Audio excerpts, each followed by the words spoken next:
About 8 months ago, I bought the Teenage Engineering OPXY at full price. No discounts, no affiliate links, no sponsors, just some good old gas and a beaten up credit card. And in this video, I want to give you my full, honest, unbiased opinion of it after using it extensively, beyond the spec sheet, from a real user's perspective, and help you answer the question, is the OPXY worth the investment, or is it really just a $2,300 mistake? If you're already subscribed, huge welcome back. If this is your first time here, hi, welcome to the Midlife Synthesis. Let's get started. So to recap, almost a year ago, Teenage Engineering comes out of nowhere with this group box that looks like an OP1 Field cosplaying as Darth Vader, marketed as the OPZ spiritual successor, and was priced like an Italian speedboat, as is tradition for TE. That hefty price tag caused a great disturbance in the force, to the point where even beloved YouTubers like Ricky Tinez and Ura were relentlessly attacked in their video comment sections just for demoing the thing. The problem? Teenage Engineering had sent it to them at no cost, so how could they possibly give an honest review of the OPXY without experiencing firsthand that massive blow to one's bank account? I've explained in another video before this why I think that line of reasoning just really doesn't make sense, but let's play along. Let's assume that the only way to review such a device was to actually suffer through and paying it full price. Well, that's what I did, and after having spent $2,300 plus $850 in import taxes and shipping, I believe I can honestly say that you won't get a more raw opinion than this.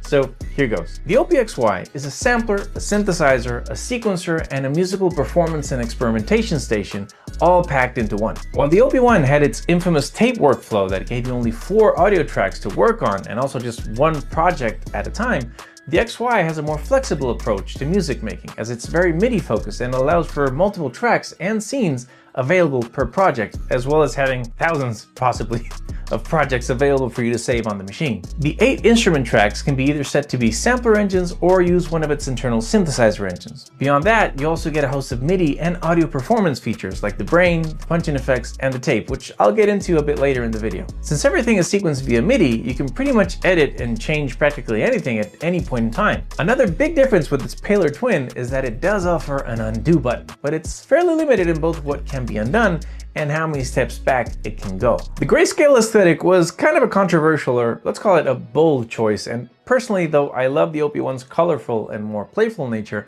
this presentation has really grown on me, and the graphics and the animations look stunning. Some of the fonts are pretty tiny though, and I suspect that older or more nearsighted musicians like me will often find themselves hunching over their desks to get a better look at those tiny little texts. Thankfully, the screen is very bright and can be seen fairly clearly outdoors under most weather conditions, except under maybe intense direct sunlight. Also, regarding trips into the wild, the battery life on this thing is bonkers. I've been using it non-stop, and I don't think I've charged it more than maybe twice a month, if that. The weight and feel of the XY is hefty and sturdy, with the buttons and casing feeling like they belong on an airplane, which, if I remember the original OP1 specs correctly, it could very well be part of an airplane. Okay, so no matter how nice it looks, when all is said and done, a group box lives or dies by the sounds you can get out of it and its workflow. The OPXY has 8 different sound engines, and some are great and some aren't. My favorite engines are the Axis for Dreamy Pads, Dissolve for leads,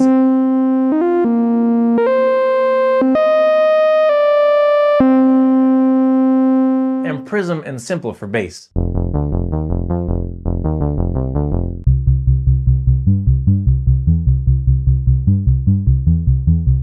The E-piano and wavetable synths, while not being overly sophisticated, are veritable workhorses that fit in almost any style. And although they don't do anything particularly groundbreaking, I do think they sound fantastic.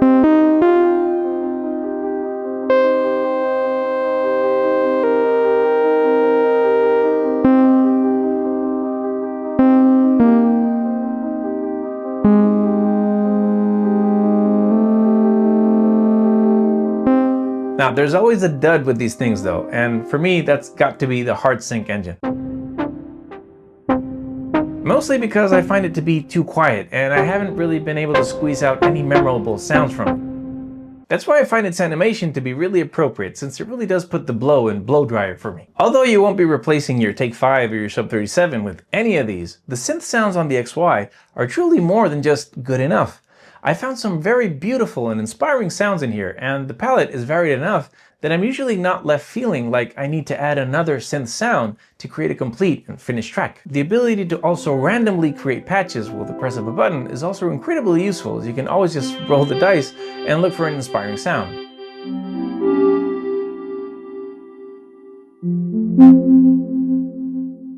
That's actually become a great jumping off point when I'm feeling a bit of writer's block. However, for those times when I do feel I need something a little extra, that's where the OPXY sampler engines come in. The samplers on the XY are pretty standard stuff, and if I'm being honest, it's not that they're bad, it's just that they're not particularly exciting or innovative. You can sample from an external source, and it allows for threshold recording, something that was sorely absent on the KO2 before the latest firmware update. Also, you can load up files from a computer, as well as resample the XY internally. That's particularly useful because you only get 2 global effects available at any time, so much in the SP404 tradition, if you want more effects on a particular sound, you'll be resampling a lot here. I know lots of people were worried about the limited storage on the XY, but memory really hasn't been an issue so far. But recording time per sample is tight if you're looking to get a longer sample in here. The limit is hard capped at 20 seconds, and I'd be lying if I said it wasn't annoying at times, especially since I'm convinced this thing could easily handle double that, if not more. If you're really into audio recording more than sequencing, I would hesitate to recommend this over something like the MPC, Push 3, or even the OP1 if you're looking for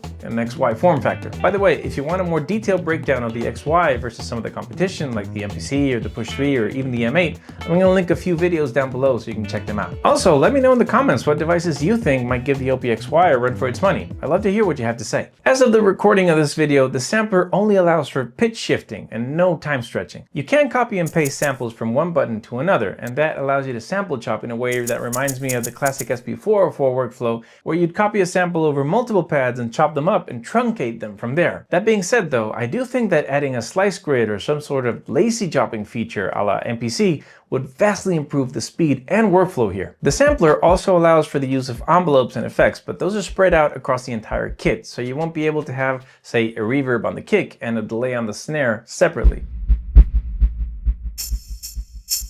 Again, you can always resample, but that can be more of a speed bump than a creativity boost, especially if you're in the zone. The XY also has a multi-sample instrument sampler, which means you can make kind of like a copy of an external synth. Now, I wouldn't say it's hard to make a multi-sample instrument on the XY, but it is a bit cumbersome and time-consuming, especially if you compare it to MPC's awesome auto sampler feature, where you just set things up through MIDI, and the MPC software just takes care of everything. It records and creates a multi-sampled instrument all by itself. So yeah, it would definitely benefit the XY if there was some way to make this process a bit more streamlined. Even though the sounds you can get out of the XY are great, they aren't really the selling point for this device. To me at least, its true claim to fame, aside of course of portability, will always be its powerful sequencing, arranging, and live MIDI effects. Each instrument lane gets its own sequencer, plus an extra MIDI out lane for external gear. Though at first glance the sequencer offers only 16 steps, you can expand the sequence up to 4 bars, giving you 64 steps. Then you also have sequence scales, or multipliers so to speak. So if you grab a 64-step sequence and scale it to 2, you get 128 steps. And you can keep that going until a maximum of 1024 steps. However, it is very important to note that for some reason, the maximum number of active steps or notes in any given sequence is 120, which is a huge pain when you hit that limit halfway through an otherwise perfect recording. I ran into this when I was making my Suspirium cover on the XY, and first I actually thought this thing was a bug. I have no idea why they put in that limitation, but thankfully each instrument also gets 9 patterns per sequencer, and you can combine those up to 99 scenes. So the amount of music you can actually program in here is still massive. Things can get deeper though, especially if you're a fan of probability, MIDI effects, and parameter locking. Pretty much all of the Elektron sequencer's greatest hits are in here, and you can parameter lock, filter, and envelope parameters, create step retriggers, probabilities, octave ramps, and a lot more. That being said, a big difference with Elektron's streamlined workflow is that here, these actions require button combos that have to be executed in a certain sequence for them to actually register correctly. Think Street Fighter combos. It can be very frustrating and confusing at times, and I've certainly noticed that I struggle with it when I haven't used a certain function in a while. The main takeaway here is that you should make it a habit to save your work regularly. The XY does have an autosave enabled, so you can turn it off and not lose your work, for example, but physically saving allows you to jump back to another point in time, previous versions of your project, which is hugely helpful in such an experimental environment. Though the sequencer is very powerful, we've seen stuff like this before in other devices, so I'd say that where things get really interesting is where you factor in the three main performance effects: the brain, the punch-in effects, and the tape. Out of all the features present on the XY, I'm comfortable saying that the brain is perhaps the most unique and at times the most impressive one of the bunch. When it works, because it's not always the most reliable or even the most useful, depending on the context. Specifically, if you're using melodic samples. Now, let me explain. What the brain does is transpose your MIDI notes while also maintaining the musical relationship between those notes you're transposing. I'm gonna go from F Lydian, G Mixolydian, G Phrygian, D Dorian. For context, transposition on other devices I know of just work by increasing or decreasing hard note values without considering that in another scale, the harmonic relationship between those notes will not make sense. Here, it seems the brain will try to solve for that problem so that even though the notes of different sequences are transposed, the harmonic relation is kept stable and therefore musically reasonable, or more accurately, musically enjoyable. It's a really powerful songwriting tool, and it's really helped me out of a bind when I can't find my way out of a loop by just experimenting with a different transposition. However, before you reach for your wallet, you should know it's not a silver bullet either. Lots of times I won't be able to figure out what scale I'm in, especially if I'm using borrowed notes from another scale, which I frequently do. So many a time I've had to dial in the scale manually, which can be difficult depending on your musical expertise. Another very important thing to note here is that this is a MIDI effect, not an audio one. And by that I mean that it won't be able to detect the note that your samples are in, and therefore won't be able to transpose samples intelligently if they're not in the right key or in the same note that they're being triggered on. So if you're using melodic samples in your sequence, things can get very messy very quickly, which can severely limit the usability of the brain for heavy melodic sample users.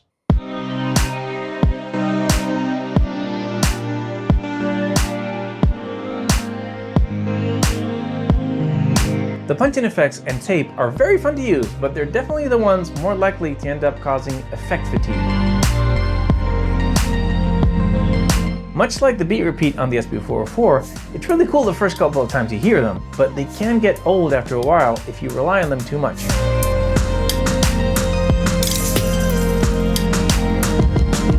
Thankfully, the punch-in effects are varied enough that if you know how to spread things out and use them sparingly, they can really make things come together in a live performance.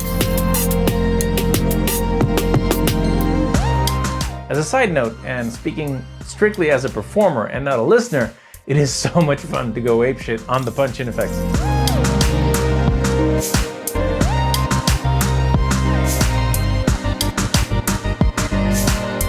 As for the tape, though it can allegedly do more things than just a beat repeat effect, I have not been able to find a reliable way to use those other settings in a way that's musically satisfying, at least not for my music style.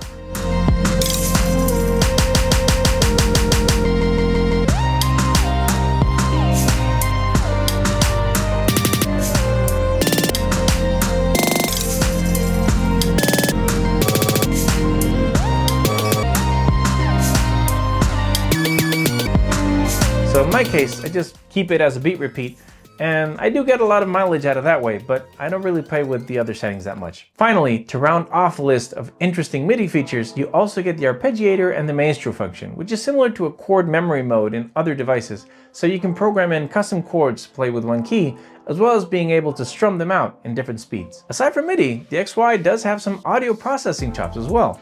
As far as effects go, you get 6 options, which are chorus, delay, distortion, lo-fi, phaser, and reverb. They all sound really good, but unfortunately, you can only have 2 global effects at a time. I especially love how the reverb and delay sound when processing external audio, and the internal microphone on this thing is absolutely one of my favorite bits of the entire device, since I like to sing into it now and then. When was the last time you could see her? The microphone is delicious and crisp, but as all things teenage engineering, it has a huge but attached to it. See, the microphone is extremely sensitive, which means you can sing into it really softly, and it'll pick up the slightest whispers and breathy vocals. Think Billie Eilish. Problem is, it also picks up the clickety-clack of the buttons on the keyboard, which means you have to choose to either use the mic live and have everything else sequenced not touch anything, or use an external mic with your vocals so you can still use the keys to play in the punching effects, the brain, or just the synths live. At the very end of the audio chain, you have a final mix and mastering stage, which is very competent to say the least. The mixer is pretty self-explanatory and gives you access to volume, panning, effects, sends, and muting. You also get an EQ section, which was unexpectedly an awesome performance effect.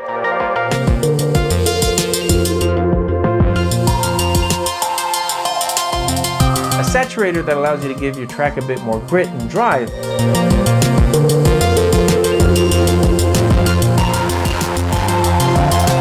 And finally, a sidechain compressor that really makes your tracks pop.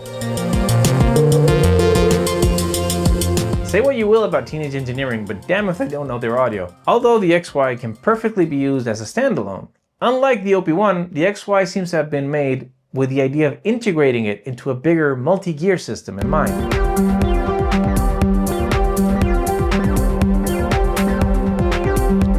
This is quite apparent from the ins and outs that it offers. You get MIDI in, MIDI out, multi-port that allows for syncing to other types of systems, audio in and out, as well as USB-C for transfer of both data and audio. All of those ins and outs come in handy as the XY can use its instruments tracks as MIDI tracks to control external gear, while also being able to sample and process external audio. I've been using it both alone and with external gear, and so far I found that it works really well sending and receiving MIDI. Also worth noting is that when using a dedicated external MIDI track, some things like the punching effects won't work here, but you can still use the arpeggiator and the maestro, for example. Another feature that makes the XY special in my opinion is the speed and the flexibility of its scene and song mode. Just so we're on the same page here, a scene is a set of patterns playing at the same time, and a song is when you chain all those scenes up to automatically play in the order you select. This is one of those things that you really need to experience to get the full impact of just how good and fast it is. The ease with which I can flow through different ideas and quickly iterate and create new ones or modify the ones that I already have is really quite staggering.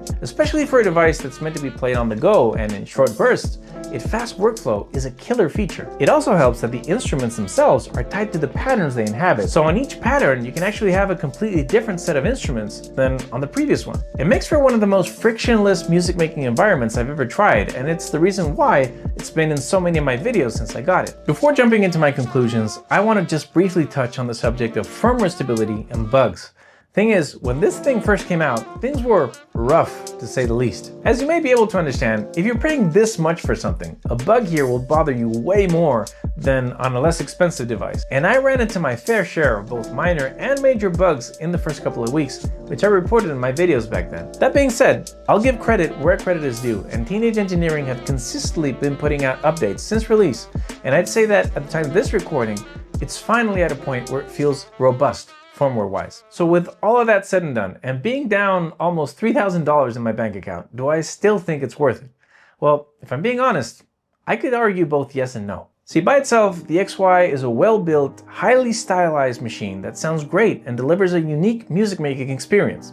It's a powerful inspiration device that has allowed me to explore music anywhere, and it's made it exciting and easy. Since I can easily manipulate both audio and MIDI with it, I found it to be an amazing tool for when I'm learning a new synth. It allows me to keep the setup minimal while also still having access to sequences, drums, other accompanying synths, and allows me to keep my manual open right next to it while I'm learning this new device. Also, while I don't think anyone's gonna buy it for that particular purpose, I found it to be a great mobile MIDI controller / audio interface for my DAW when I need to do something quickly with minimal setup, or when I just want to use my DAW on the go. It's this sort of unexpected all-rounder usefulness that's made the XY such an integral part of my setup. Are there more sensibly priced devices out there that can deliver a similar experience? Absolutely! The MPC Live 2, Deluge, Dirty Wave M8, Push 3, even the original OP1.